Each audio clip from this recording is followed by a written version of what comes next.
Noticia de última hora, paren todas las rotativas. Se ha muerto el Papa emérito Benedicto XVI. ¿Cierto?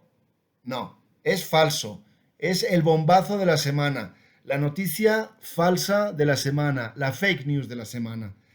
En redes sociales, en medios de comunicación, por todas partes se ha esparcido como la espuma esta historia creada por un supuestamente periodista que ha decidido pues diseminar noticias falsas de este tipo desde hace años y sobre el que vamos a hablar ahora porque este tema es interesantísimo desde el punto de vista de la ética periodística.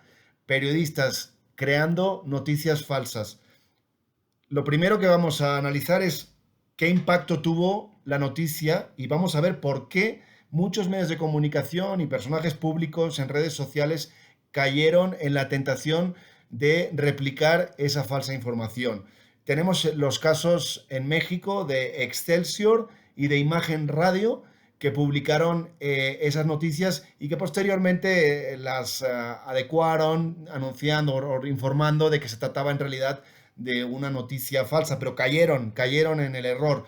En realidad, bueno, todo parte de un personaje bastante oscuro, un periodista italiano llamado Tommaso Benedetti, que se hizo famoso hace años por inventar entrevistas con escritores ilustres, como por ejemplo Theo Walcott, Philip Roth, Günter Grass, Mario Vargas Llosa, la mexicana Laura Pérez Esquivel, pero también con otras personalidades públicas como el Dalai Lama, Lech Walesa, Mikhail Gorbachev, Noam Chomsky. Y por cierto, también dijo haber entrevistado a Joseph Ratzinger, a Benedicto XVI, el Papa, poco antes de que empezara en 2005 el conclave en el que sería elegido Papa. Pero ¿quién es Tommaso de Benedetti y por qué hace estas cosas? Bueno, eh, como explicaba él en una entrevista con el diario El País en el año 2010, a él le gusta ser el campeón italiano de la mentira.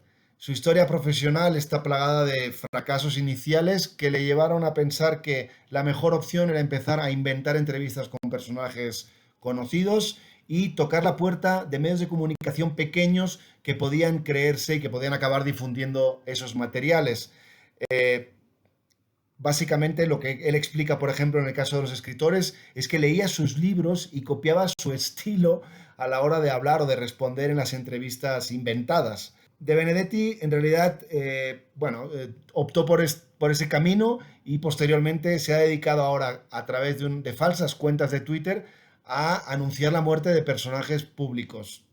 Entiendo que él tiene un objetivo aleccionador sobre el tema de las noticias falsas, pero realmente resulta muy preocupante porque sobre todo estigmatiza al sector profesional del periodismo, a la figura profesional del periodista. Pero desgraciadamente el caso de Benedetti no es el único que se ha destapado en los últimos años.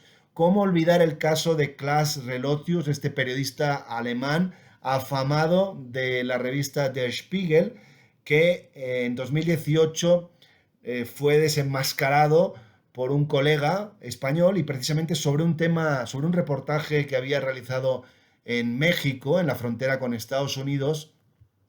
Este señor, Relotius, aunque había ganado premios importantes, por lo menos 4 distinciones en Alemania, un premio de la prensa europea, la cadena CNN lo nombró periodista del año y la revista Forbes lo incluyó en la lista de 30 personas menores de 30 años más influyentes en los medios de Europa.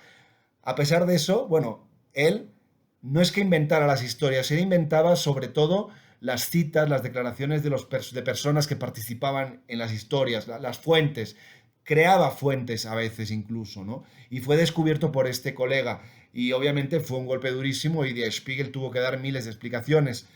Hay otro caso emblemático, este es anterior, es del año 2003 y golpeó también a una publicación muy prestigiosa como es el diario estadounidense The New York Times.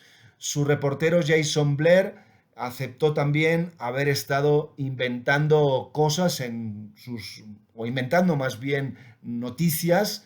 El diario encontró irregularidades en 36 de los 73 artículos que escribió y básicamente lo que hacía es que sentado desde su casa o en Nueva York escribía artículos como si estuviera en otras partes de Estados Unidos, copiando cosas de agencias de noticias, de diarios y tomando fotografías también, probablemente internet, e incluyéndolas en esas noticias falsas. Interesante, ¿verdad? Bueno, yo creo que la principal reflexión que tenemos que hacer respecto a estos personajes y a este bulo de la muerte del Papa Benedicto XVI es que los medios de comunicación, sobre todo, porque las redes sociales sabemos cómo funcionan, pero los medios de comunicación debemos ser cuidadosos con el tema de la ética periodística y de los manuales de estilo y de los códigos deontológicos. ¿Qué nos dicen? Nos piden revisar, verificar bien las fuentes de información y desgraciadamente hoy en día, con la angustia de la inmediatez, ¿no? De ser el primero siempre a la hora de publicar una noticia, los medios de comunicación, los periodistas, cometemos esta clase de errores terribles que lo único que hacen es golpear nuestra imagen, dañar a nuestro prestigio. Y en un momento en el que tenemos en el mundo muchos gobiernos liderados por presidentes que constantemente atacan a la prensa y a los periodistas en general, es terrible cuando se dan este tipo de situaciones. La lección aquí es, hay que fijarse, hay que ser muy cuidadosos porque cualquier error de este tipo se paga muy caro. No cuesta nada, no importa llegar un poco después si estamos por lo menos seguros de que lo que estamos reproduciendo, reportando, es la verdad. La verdad es nuestra principal arma como periodistas y debemos protegerla como el bien más deseado, más cuidado. ¿De acuerdo? Y bueno, aquí lo dejamos por hoy. Gracias una vez más por seguir estos videos de ética periodística en su canal Muntaner Connection. Si les ha gustado este material, por favor denle like. Si tienen interés en ver más videos de este tipo, no se olviden de suscribirse al canal a Muntaner Connection. Soy Raúl Cortés. Nos vemos en una próxima oportunidad.